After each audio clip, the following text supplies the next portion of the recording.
त्या वरती मुंडके करत्या, वरती मुंडके केल्यानंतर त्यांचं जे तोंड आहे ना हे बारीक पडतं. यांची साईज एवढीच राहू शकते, म्हणजे याच्यावर थोडी वाढल बाबा. त्या यांची स्पीड ना एकदम पाला खायची कमी असते. म्हणजे एक रॅकमध्ये तुम्ही बघू शकता फक्त 70,000 आळ्या आहेत, बरोबर. तिसरा मोड बसायचं म्हटलं, चौथा मोड बसायचं म्हटलं तर एक ओळखायचं सिंपल एक गोष्ट आहे, ज्या की आळ्या आहे ना, आता ह्या पाला काऊन खात आहेत की सगळ्याच आळ्या सोबत झोपत नसतात. सगळ्याच आळ्या तिसऱ्या मोडवरती सगळ्यात 100% येत नसतात, काही 50%. जय श्री महाकाल. नमस्कार मित्रांनो, कसे आहात? सगळे चांगले असाल. मी आपलाच होस्ट हरिओम पुन्हा एकदा स्वागत करतो आपल्या एका नवीन व्हिडिओमध्ये रेशीम उद्योगबद्दल.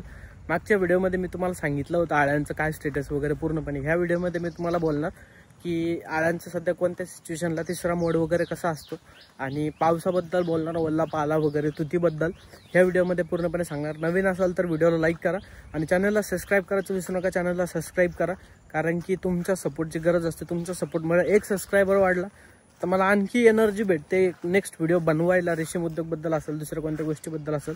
मी याच्यानंतरचा जो की व्हिडिओ अपलोड करेल त्या व्हिडिओमध्ये मी सांगेल की रेशीमसाठी जे वेगवेगळे औषध वगैरे असतात, जे फवारण्या असतात, जे कोणते पावडर वगैरे असतात, त्याच्यानंतरच्या व्हिडिओमध्ये मी सांगेल. कारण की माझ्यापेक्षा माझ्या वडिलाला जास्त माहिती त्याबद्दल, कारण की त्यांनी ते पूर्णपणे ते माहिती सांगेल. मी सांगितल्यानंतर एक थोड्याफार गोष्टी सांगेल, पण 100% माहिती माझे वडील पूर्णपणे त्या व्हिडिओमध्ये सांगाल. म्हणजे याच्यानंतरचा व्हिडिओ आपण तेच अपलोड करू. सध्या जर सांगायचं म्हटलं तर आळ्यांचं स्टेटस, आळ्यांचं तुम्हाला शेडमध्ये सांगतो. आता तुम्ही बघितलं असेल, हे बघा आपलं शेड पूर्णपणे पाऊस वगैरे सध्या झालेला आहे. म्हणजे रात्रीभर पाऊस चालू होता. जमीन तुम्ही बघू शकता म्हणजे अशी वल्ली वगैरे. आता तुम्हाला शेडच सांगतो, ज्या की आपल्या आळ्या ज्या ना ह्या तिसऱ्या मोडवरती बसणार आहे. तिसरा मोड म्हणजे काय तुम्हाला हे पण सांगतो. किती तासाचा असतो, कसं बसतो, कसं ओळखला जातो हे पण तुम्हाला सांगतो. हे बघा आता शेड आपण ओपन केलं. मी तुम्हाला मागच्या व्हिडिओमध्ये म्हटलं होतं ही जाळी वगैरे आपण कोण लावलेली आहे. त्यानंतर ही जाळी टाकल्यानंतर आपण शेडमध्ये एंटर होतो. त्यानंतरही आपली एक जाळी आहे, ही जाळीला तुम्हाला सांगतो. आता बघा ही जाळी वगैरे उघडली. हे बघा असा फायदा होतो जर समजा आपण खाली थप्पड टाकलेलं आहे. आता जर आपली सगळी खाली गोबा वगैरे नाही, सिमेंटाचं वगैरे काही नाही, आणि जर समजा माती असती, ही माती जर असती तर असा पाला आपल्याला टाकता येत नाही. कारण की जर माती असल्यानंतर जर असा पाला आपण जर टाकला तर ह्या तुतीच्या फांद्याला, पाल्याला खालून माती लागते. आणि हीच जर पाला आपण नंतर आळ्यांना टाकला तर त्या आळ्यांना प्रॉब्लेम होऊ शकतो, बरोबर आहे की नाही. त्यामुळे आपण फक्त एवढ्याच एरियामध्ये सध्या थप्पड लावलेलं आहे, आणि थप्पड लावल्यानंतर आपण त्याच्यावर पाला टाकू शकतो. यानंतर जे उरलेलं थप्पड आहे आपण शेडच्या साईडनं बांधणार आहे, म्हणजे तिन्ही साईडनं बांधणार आहे, जेणेकरून रात्री सध्या थंडी पडते. थंडी पडल्यानंतर जर ते थप्पड खाली टाकलं तर याला शेडमध्ये गरमी होऊ शकते, आणि त्यामुळे वातावरण जे पूर्णपणे मेंटेन राहू शकतं. आणि आळ्याचं जर सांगायचं म्हटलं तर सध्या आपली फिल्डिंग पडलेली आहे. 5वी फिल्डिंग आपण ही टाकलेली आहे, बरोबर. आता 5वी फिल्डिंग टाकल्यानंतर तुम्ही आळ्या बघू शकता कशा आहेत. तर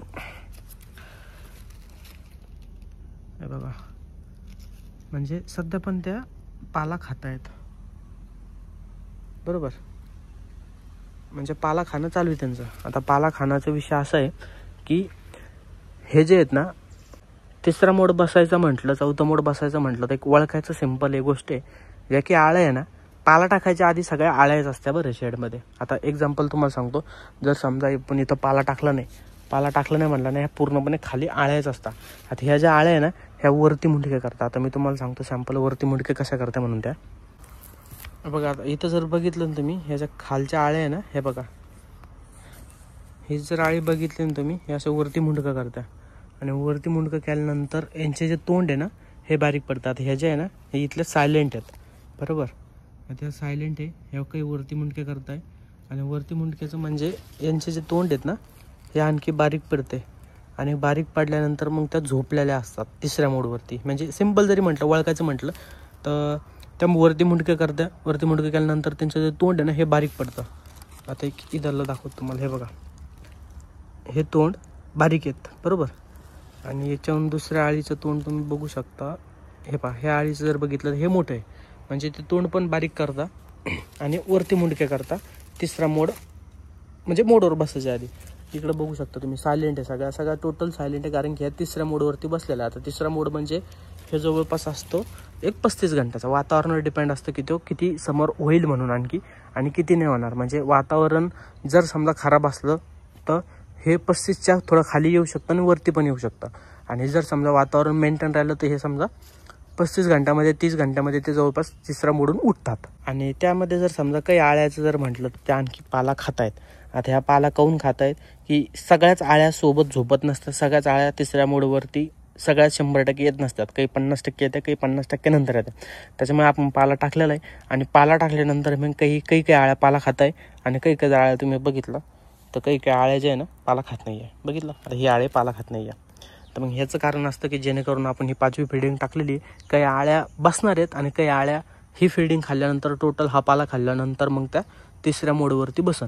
आता तुम्ही बघू शकता म्हणजे आळ्याचं वगैरे कसं येतं हे बघा. म्हणजे काही आणखी अशा सायलेंट आहेत, काहीचं चालू आहे प्रोसेसमध्ये पाला खाणं. आता तुम्हाला शेडच्या बाहेरचं सांगतो की पावसाळ्याचं जर समजा आता सध्या पाऊस नसतोय, सध्या हिवाळा आहे, पण तरी बाहेर पाऊस पडलाय, रात्री पडलाय आम्हाला. तर तुम्हाला सांगतो थोडक्यात बाहेरचं तिचं पालाचं वगैरे आपण कसं करतोय. तर त्यामध्ये आपण कसं करतो समजा की पाऊस पडला बरोबर. आता रात्री आमच्याकडे पाऊस झाला, सकाळी पण पाऊस चालू होता. फिडिंगचं सकाळची जर फिडिंग म्हटलं ना, तुम्हाला सांगतो सकाळची फिडिंग आपली एक 9 ते 10 वाजेच्या आत पडली पाहिजे. म्हणजे थोडं लेट झालं तरी चालतं, हरकत नाही. पण नियमानुसार जर म्हटलं तर आपली एक 10 वाजेच्या आत सकाळची फिडिंग पडली पाहिजे आणि रात्रीची फिडिंग एक 7 वाजेच्या आत पडली पाहिजे. म्हणजे 5 वाजल्यापासून ते 7 PM पर्यंत आपली रात्रीची फिडिंग पडली पाहिजे. दिवसातनं आपण 2 फिडिंग टाकतो. 2 फिडिंगमध्ये जर समजा आता सकाळी आमच्याकडे पाऊस चालू होता, आता जर टाईम जर तुम्हाला सांगायचं म्हटलं तर तुम्ही बघू शकता 10:35 झाले आणि आपली आत्ताशी फिडिंग पडलेली आहे. आता ह्यामध्ये काऊन 10 वाजून म्हणजे एवढं लेट कसं झालं, कारण की ना सध्या आमच्याकडे सकाळी पाऊस पडला होता आणि पाऊस पडल्यामुळे ना आता ऊन आहे. आता वातावरण हे असं खराब होतं, म्हणजे सकाळी एकदम असं ढगाळ होतं आणि ढगाळ असल्यामुळं आता सध्या ऊन पडलं, एकदम कडक ऊन पडलं.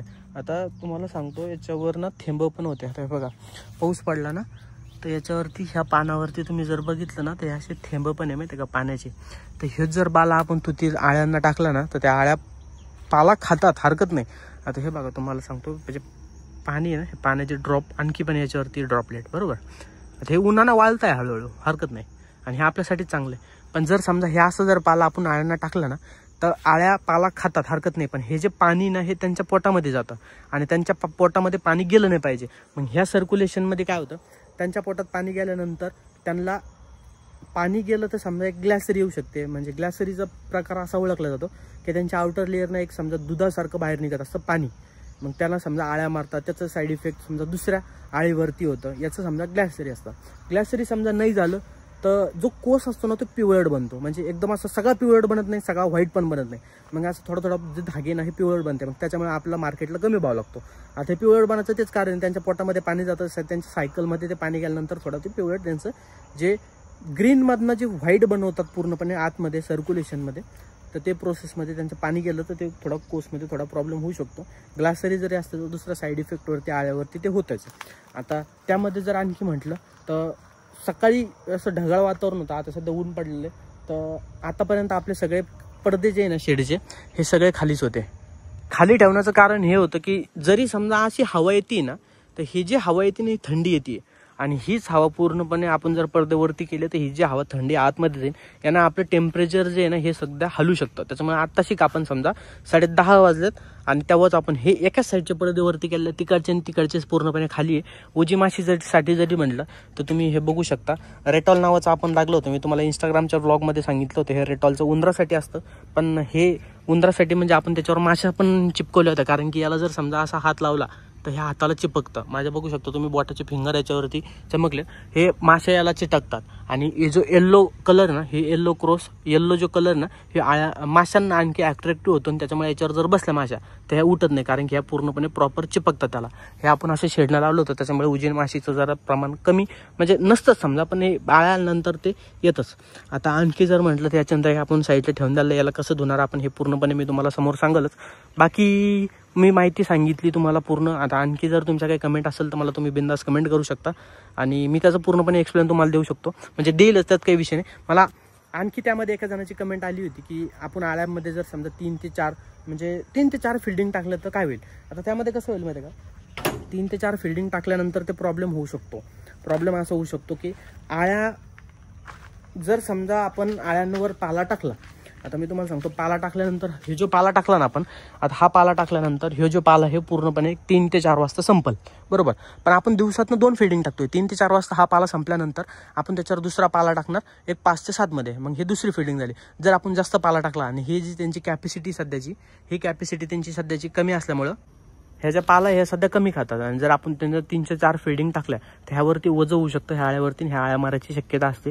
पुन्हा दुसरं काही रोग हे त्यांच्यावरती येऊ शकतो, कारण की हे जो पाला सडल्यानंतर याचा इफेक्ट ह्या आळ्यावरती पडू शकतो. त्यामुळे आपण त्यांना म्हणजे 2च फीडिंग अशा प्रॉपरली टाकू शकतो. जर समजा जास्त चौथा मूड उठल्यानंतर जास्त जरा गर्दी झाली, जास्त पाला खाता येते, मग तेव्हा आपण दुपारी समजा थोडं पाला आपण त्यांच्यावरती टाकू शकतो. बाकीचं जर म्हटलं आपल्या आळ्यांचं, तर पूर्ण प्रॉपर तुम्हाला साईज दाखवायचं जर म्हटलं तर 5 फीडिंग झालेलं आहे. म्हणजे एक 3रा 4था दिवस आहे आपला आळ्यांचा शेडमध्ये. साईज ह्या ना सध्या एकदम कमी वाटतं, माहिती आहे का. तुम्ही बघू शकता साईज एकदम लहान आहे. पण हे शेवटचे म्हणजे आता 10 दिवस यांची समजा, आणखी 7 दिवस ना यांची साईज एवढीच राहू शकते. म्हणजे याच्यातून थोडी वाढल बाबा, त्या यांची स्पीड ना एकदम पाला खायची कमी असते. म्हणजे एक रॅकमध्ये तुम्ही बघू शकता फक्त 70,000 आळ्या आहेत, बरोबर. आता 4था मोड उठल्यानंतर जशी त्यांची साईज वाढते ना पाला खाऊको, तसं त्यांना शिफ्ट करावं लागतं. म्हणजे जवळपास आपण 6 रॅकमध्ये त्यांना शिफ्ट करणार आहे. म्हणजे सध्या शेवटच्या 6 दिवसामध्ये 6 रॅकमध्ये त्यांना आपण शिफ्ट करणार आहे. म्हणजे विचार करा तुम्ही, पाला खाल्ल्यानंतर त्यांची जी साईज ही किती पटीनं वाढते. म्हणजे 2 ते 3 घंट्यामध्ये रिझल्ट भेटतो आपल्याला. आणि हेच आपण जर समजा 6 रॅकमध्ये त्याला पांगवणार, म्हणजे जेणेकरून त्याला समोर मी तुम्हाला सांगले पांगायचं कारण काय असतं काय पूर्णपणे. आणि यांना आपण पूर्णपणे जो काही कोरडा पाला टाकलेला आहे तुम्ही बघू शकता. बस आणखी काही कमेंट असेल तर तुम्ही मला विचारू शकता, हरकत नाही. ते जर तुम्हाला वाटलं थोडा पण तुम्हाला जर व्हिडिओ आवडला असेल तर व्हिडिओला लाईक करा आणि चॅनलला सबस्क्राईब करून ठेवा, कारण की नवीन व्हिडिओ मी रेशीम उद्योगबद्दल तुमच्यासाठी घेऊन येत असतो. बाकी तुमचे जर काही कमेंट असतं, तुम्हाला काही आणखी माहिती वगैरे पाहिजे तर तुम्ही मला बिनधास्त कमेंट करू शकता. आणि मी आपल्या शेतामध्ये ना एक व्हिजिट पण ठेवणार आहे. म्हणजे त्या व्हिजिटमध्ये तुम्ही येऊन पूर्णपणे रेशीम बघू शकता, म्हणजे एक माहिती घेऊ जाऊ शकता माझ्याकडनं. तर व्हिडिओ आवडला असेल तर लाईक करा, चॅनलला सबस्क्राईब करायचं विसरू नका, चॅनलला सबस्क्राईब करा. तर भेटूया पुन्हा एकदा नवीन व्हिडिओमध्ये रेशीम उद्योगबद्दलच. 3रा मोडचं तर मी तुम्हाला पूर्णपणे सांगितलं. 3रा मोड उठल्यानंतर हवं तर त्यांना पाला वगैरे कसा आपण ते मी पूर्णपणे सांगत. तर भेटूया पुन्हा एकदा नवीन व्हिडिओमध्ये रेशीम उद्योगबद्दल. तोपर्यंत काळजी घ्या, टाटा, बाय बाय.